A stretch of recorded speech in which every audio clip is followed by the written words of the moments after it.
Indonesia memiliki beragam jenis kerupuk dan tiap daerah punya kerupuk yang khas. Di Banyumas, Jawa Tengah ada kampung kerupuk Mireng. Di sini, warga satu kampung membuat kerupuk dengan bahan tapioka atau tepung singkong. Seperti apa proses produksi kerupuk Mireng? Koresponden CNN Indonesia Roby Sofwanami dan jurnalis foto Daniel Yuwantoro menyajikan informasinya dalam sehari menjadi pembuat kerupuk Mireng.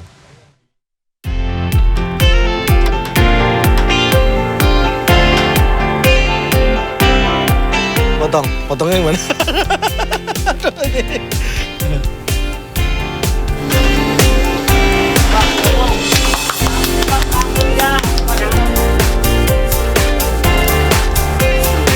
Kali ini saya ajak Anda untuk jalan-jalan ke Dusun Sanya, Desa Kedung Ringin, Kecamatan Jatilawang, Kabupaten Banyumas. Di tempat ini, seperti Anda lihat, banyak warga yang memproduksi kerupuk Mireng. Nah, seperti apa proses produksinya? Nanti ikuti saya sehari menjadi perajin kerupuk Mireng. Dari puluhan pembuat kerupuk Mireng di kampung ini, saya melihat proses pembuatan di salah satu rumah produksi milik Rasim. Di tempat ini, Rasim dibantu 4 orang karyawan yang bertugas membuat adonan, mencetak, memasak, hingga menjemur. Dalam sehari, Rasim bisa membuat 125 kg kerupuk Mireng. Sehari 125 kilo. 102 Aduh. kilo. Aduh.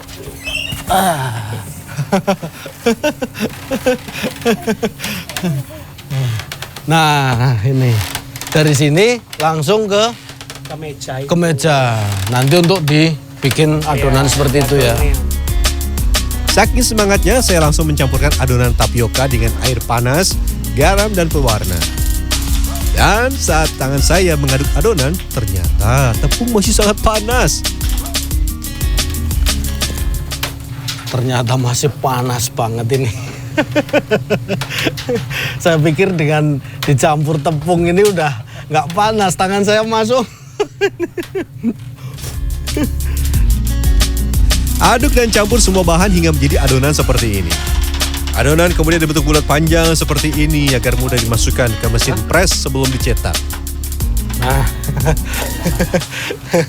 ini tepung tapioka plus garam, kemudian dikasih pewarna seperti ini. Dan ini nanti tinggal dicetak jadi bikin pola kerupuk mie. Rampung menyiapkan adonan, saya bergeser ke tempat pencetakan. Masukkan adonan ke dalam alat yang akan mengubahnya menjadi seperti ini. Alat ini masih tradisional dan untuk membentuk kerupuk masih dibutuhkan keterampilan tangan. Mesin pres ya? Pres.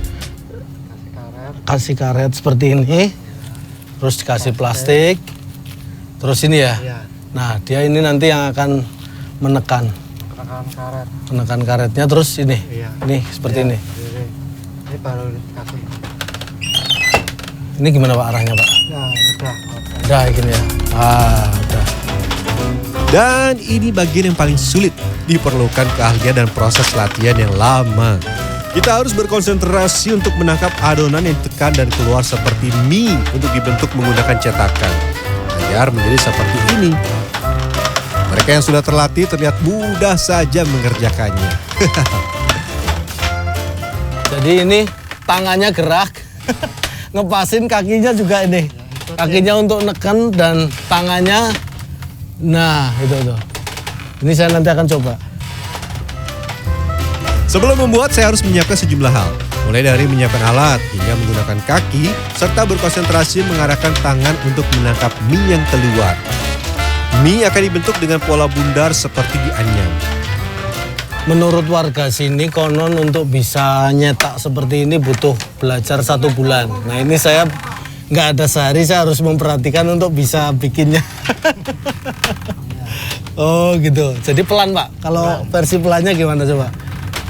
Muter dulu, terus diratain, disilang gitu ya. Oke. Sekarang giliran saya mencoba. Percobaan saya yang pertama ini bisa dikatakan gagal. Dari mulai bentuk sampai ketika memotong, banyak adonan yang terbuang. Terus, potongnya gimana? Jadi ini biar nggak lengket, ininya dikasih minyak. Seperti ini. Alat cetaknya. Nah, terus ini dari pinggir dulu ya Pak ya. Dari pinggir. Terus muter.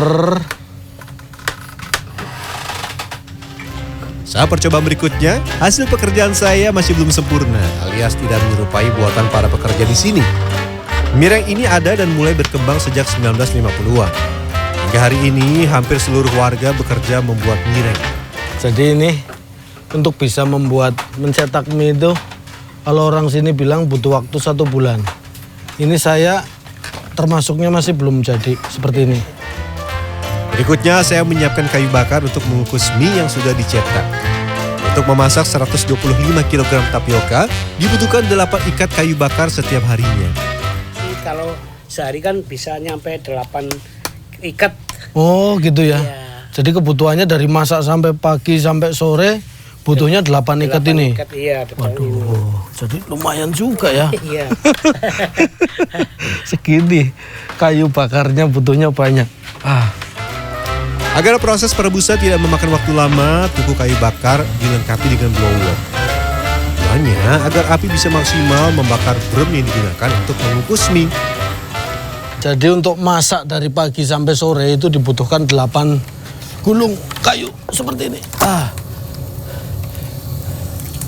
Ini selanjutnya untuk masak.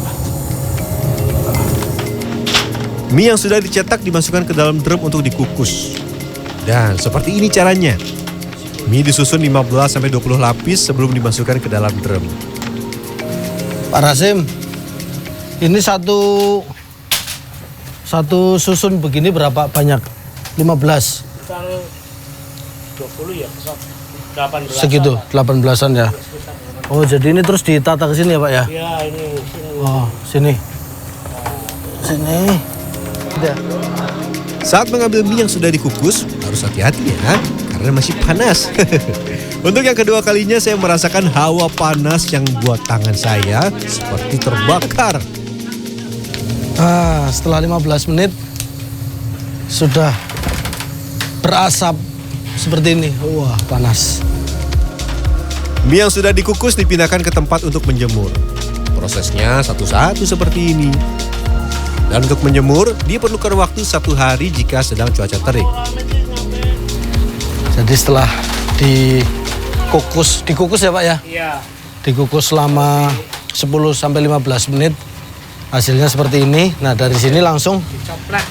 ini dilepas seperti ini. Lepas dari Dilepas. Menurut Rasim, usaha kerupuk mireng miliknya sudah produksi turun-temurun dari orang tuanya. Bahan dasar mireng menggunakan tapioka atau tepung singkong.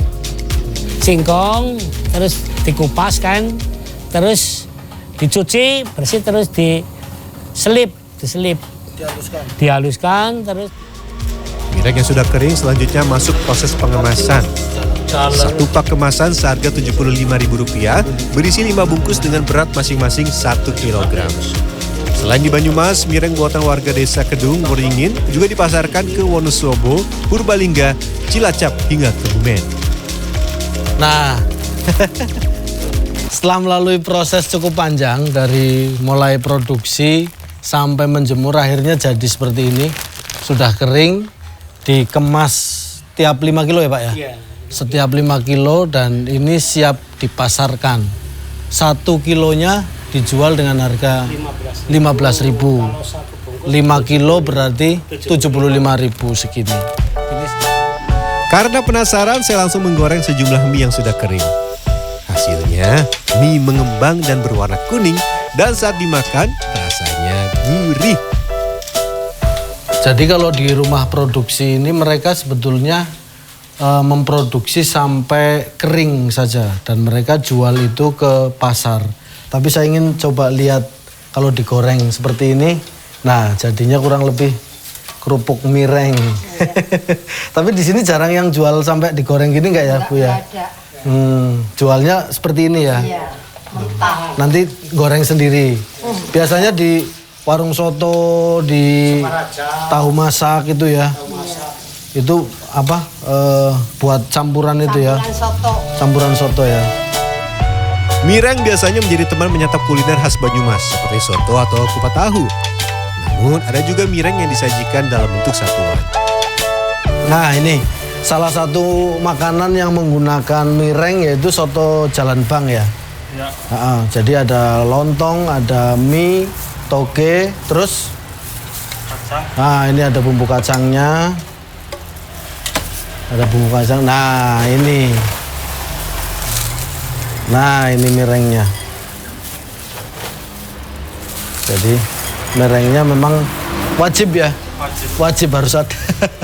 Mirengnya wajib harus ada. Oke, nggak usah pakai lama, kita langsung saja santap soto khas Purwokerto yang dicampur dengan mireng. Di bagian akhir kita tinggal menikmati kerupuk mireng ini bersama dengan soto Purwokerto yang khas tentunya.